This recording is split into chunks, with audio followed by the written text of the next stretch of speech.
महासारोह जातककथा। एकदा बोधिसत्व वाराणसीचा राजा होऊन धर्मन्यायाने राज्य करीत असे। एके वेळी त्याच्या राज्यांतील सरहद्दीवरील प्रांतात मोठी बंडाळी झाली। तिचे शमन करण्यासाठी राजा स्वतः गेला, परंतु एका लढाईत तो पराजित होऊन आपल्या घोड्यावरून पळत सुटला आणि एका खेडेगावात आला। तेथे पुष्कळ शेतकऱ्यांजवळ त्याने आश्रय मागितला, पण त्याला नुसते उभे राहण्यास देखील कोणी जागा देईना।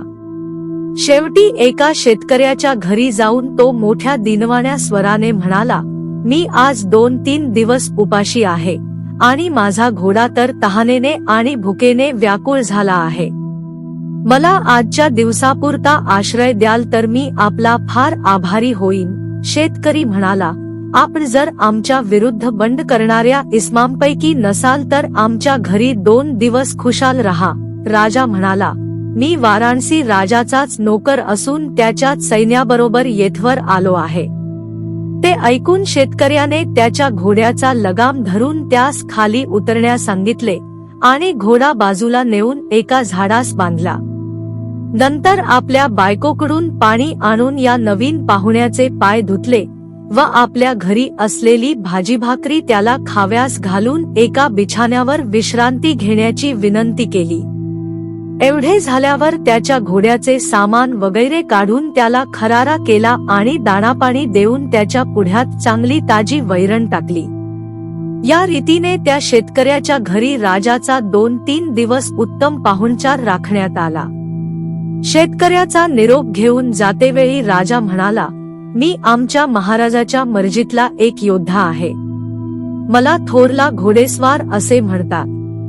यदाकदाचित तुमच्यावर कान्ही खटला वगैरे होऊन राजद्वारी जाण्याचा प्रसंग आला तर तुम्ही प्रथमतः मला येऊन भेटा, म्हणजे आमच्या महाराजाला सांगून मी तुमचे काम करून देईन। शेतकऱ्याने त्याचे आभार मानिले।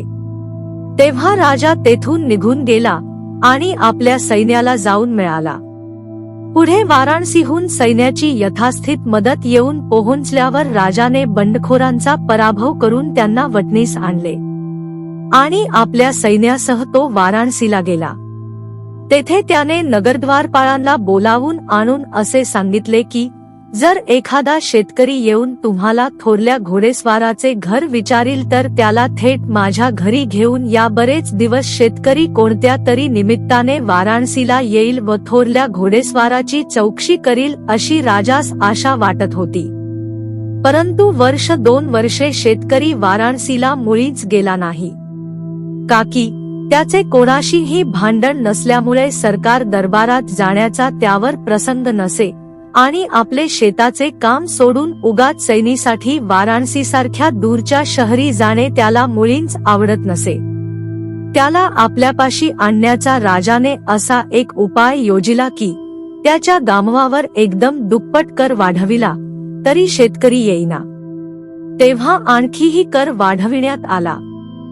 गामवातील शेतकरी गोळा होऊन या शेतकऱ्याला म्हणाले, आसपासच्या गामवावर मूळचाच कर असून आमच्याच गामवावर एकसारखा कर वाढत आहे, याला तूच कारण आहेस।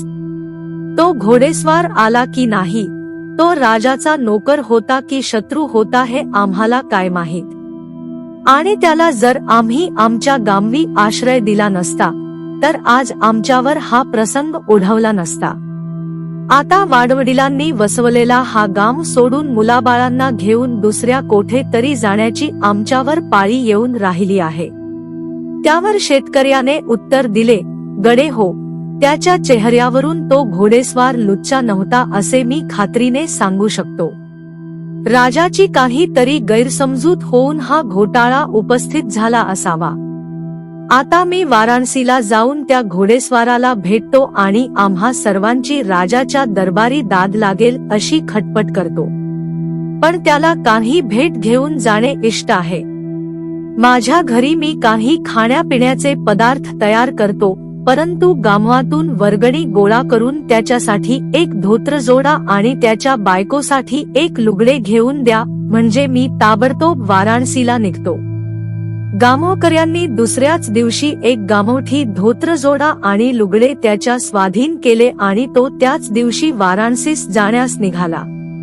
अनुक्रमे वाराणसीच्या वेशीवर येऊन पोहोचल्यावर तेथील नगररक्षकापाशी त्याने थोरल्या घोडेस्वाराची चौकशी केली. जमादाराने राजाज्ञेप्रमाणे त्याला ताबडतोब राजा समोर नेऊन उभे केले. शेतकऱ्याला राजा समोर गेल्यावर अद्यापि हा गृहस्थ राजा आहे ही गोष्ट माहीत नव्हती. त्याला पाहिल्याबरोबर राजाने आसनावरून खाली उतरून आलिंगन दिले आणि राणीकडून पाणी मागवून त्याचे पाय आपण स्वतः धुतले व त्याला सुग्रास भोजन खाव्यास घालून मोठ्या पलंगावर आणि उत्तम बिछाण्यावर निजविले.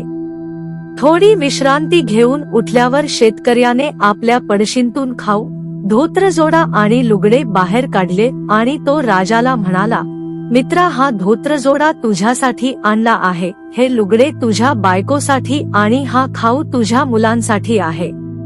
राजाने तो धोत्रजोडा फाडून त्यांतील एक धोतर परिधान केले आणि उपवस्त्रादाखल एक खांद्यावर घेतले.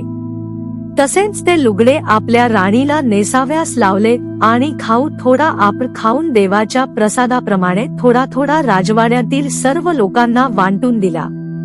शेतकऱ्याने आपली फिर्याद पुढे मांडल्यावर राजा म्हणाला, त्या वेळेला मी राजा आहे असे सांगणे फार धोक्याचे होते, म्हणून मी आपले नाव गुप्त ठेविले. आता तुला मी खरी गोष्ट सांगतो की मी थोरला घोडेस्वार नसून काशीराष्ट्राचा राजा आहे. केवळ तुला येथे आणण्यासाठीच तुझ्या गामवावर कर वाढविण्यात आला आहे, परंतु हा कर वसूल करण्यात येणार नाही. एवढेच नव्हे तर मूळचा कर जर वसूल करण्यात आला असेल तर तो देखील गामवकऱ्यांना परत करण्यात येईल व यापुढे तुमच्या गामवावर कोणत्याही प्रकारे कर लादण्यात येणार नाही. मात्र तू यापुढे माझ्याच जवळ राहिले पाहिजे. त्यावर शेतकरी म्हणाला, महाराज, आम्हा शेतकऱ्यांना राजवाड्यात सुख कसे होईल? आमची रोजची भाजी भाकरीच आम्हाला गोड लागते. तेव्हा मला माझ्या गावी जाऊन राहण्याची परवानगी द्या. राजाने मोठ्या गौरवाने त्या शेतकऱ्याला त्याच्या गावी पाठवून दिले. या यःकश्चित मनुष्याचा झालेला गौरव पाहून पुष्कळ अमात्यांच्या पोटात दुखू लागले. त्यांनी युवराजाकडे अशी तक्रार केली की राजा भलत्याच माणसाची पूजा करतो, तेव्हा तो लोकांस अप्रिय होईल.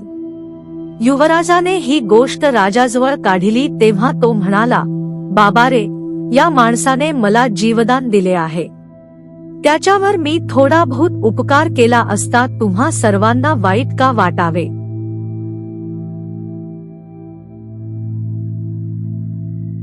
भवतु सब मंगल. साधू साधू साधू.